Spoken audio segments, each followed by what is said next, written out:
غزہ جنگ کے بعد اگر کوئی یہ کہتا ہے کہ مجھے میڈیا ابھی بھی خیالی دنیا اور اس کی کوئی ضرورت نہیں ہے تو وہ بندہ انتہائی بے وقوف اور جاہل آدمی ہے. صحیح. طوفان الاقصی 2023 کے بعد ایک شخص ابو عبیدہ اور پھر اس کے بعد غزہ کے مقامی صحافیوں نے انس شریف سے لے کے آج تک آپ جو جتنے 350-400 صحافی شہید ہوئے انہوں نے یہ ثابت کیا ہے کہ میڈیا کی اہمیت کتنی ہے.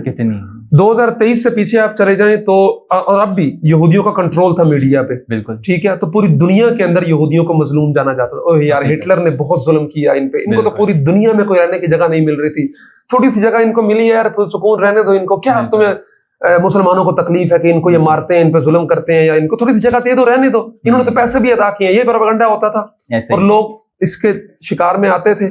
لیکن طوفان الاقصی کے بعد ایک بندہ چہرے پہ نقاب لے کے آیا, اس نے کیمرے کی آنکھوں میں آنکھیں ڈال کے بات کی, اور اس کی بات میں چونکہ سچائی تھی, حقیقت تھی, اور اس میں واشگاف الفاظ کے اندر اس نے بہترین انداز میں اپنا موقف رکھا.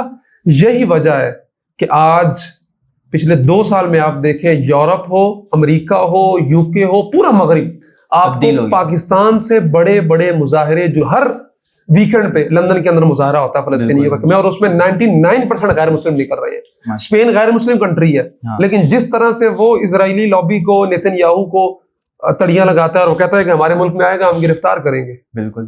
تو وہ یہ سب میڈیا کا کمال ہے, میڈیا کا نہیں, سوشل میڈیا کا, ڈیجیٹل میڈیا کا کمال ہے. کیونکہ یہ کسی کے قبضے میں نہیں ہے. وہ جو میڈیا تھا وہ یہودیوں کے قبضے میں تھا, اخبارات ان کے تھے, ٹی وی چینلز ان کے تھے, تو وہ اپنا بیانیہ بیچتے تھے ایسے ہی, اور وہ لوگ اس کو تسلیم کرتے تھے. لیکن انس شریف جیسے صحافیوں نے, ابو عبیدہ جیسے لوگوں نے بالکل منظرنامہ پلٹ دیا. اور اب اگر کوئی بندہ جس کے سامنے یہ مثالیں ہوں اور وہ بندہ یہ کہے کہ جی میڈیا کی کوئی اہمیت نہیں ہے, اس سے کچھ بھی نہیں ہوتا, تو وہ انتہائی بے وقوف آدمی ہے. ٹھیک ہے. یہ ایک سب سے بڑی مثال ہے واضح.